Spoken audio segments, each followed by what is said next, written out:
Morning, Nathan. It's Sunday, June 7th, and I know Sundays are special days for you and your family. You often spend them with Granny, and so I thought it was fitting for me to take a Sunday to send you this message of congratulations for graduating and moving on into the next phase of your life.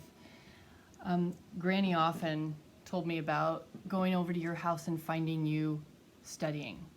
It's like impossible to tear you away from the learning, and she reveled in that. She says, I don't understand what he's doing and how he's doing it.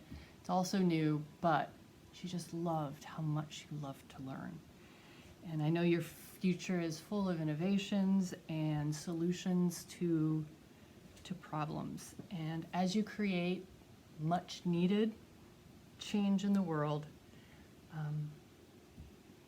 I know that she would suggest that you take some time for tradition. So I'm going to share with you a tradition that Granny has passed on to all of us and show you how to make her chocolate sauce. And I have her recipe in her handwriting, and I'm going to walk you through how to make this. And note, there's like little bits of chocolate right there on the recipe itself, probably put there by Granny. So now we put the ingredients into a pan.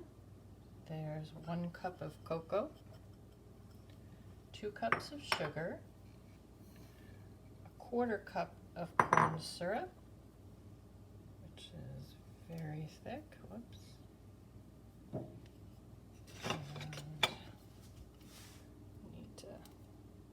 That all out of the container.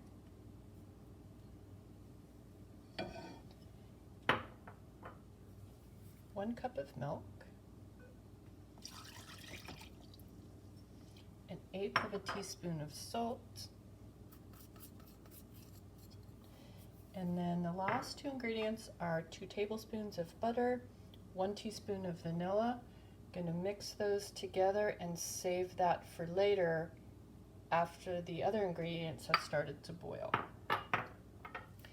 So you'll stir this on medium heat and you'll see what happens.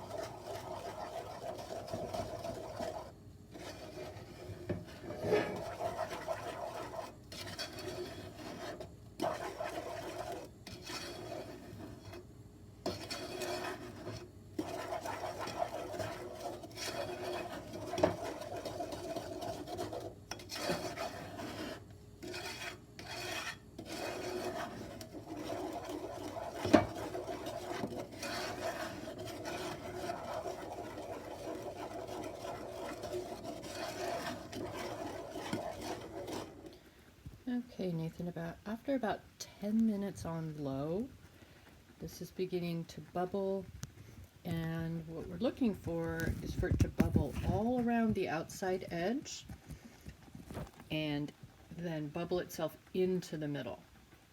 And all of this time, we're not going to touch it.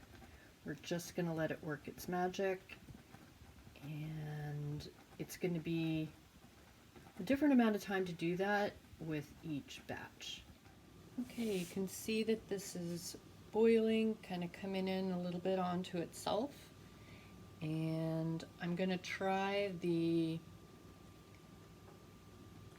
tossing a little bit of it into cold water and see if it creates a soft ball when it goes in.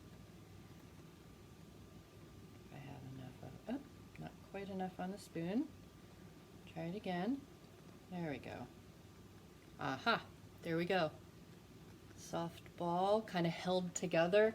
What happens in this situation is the cold water comes in contact with the very, very hot sugar, and it solidifies the sugar and holds it together, and it'll start to fall apart. But if it holds together like that in the water and doesn't just dissipate as soon as it goes in the water, then it is time to turn that off. I'm going to take that bowl that has the 2 tablespoons of butter and 1 teaspoon of vanilla, And I'm going to put it in. I've already turned the heat off. And I'm going to stir that around. It starts to smell really, really good again. And it becomes a darker brown and even a little bit more shimmery. I'll just let that melt in. And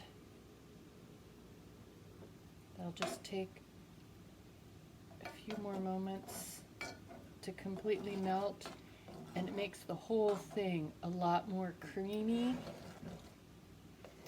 and takes those bubbles away. I'm going to go back to a wooden spoon. Get that on. This whole recipe makes about 2 cups, and I know exactly what Granny would do with those 2 cups. She would take them from the pan. She'd pour them into a bowl, and she would hand the bowl to you, Nathan. Congratulations, we love you. Enjoy your chocolate and your tradition while you are out there making big changes in the world. Take care.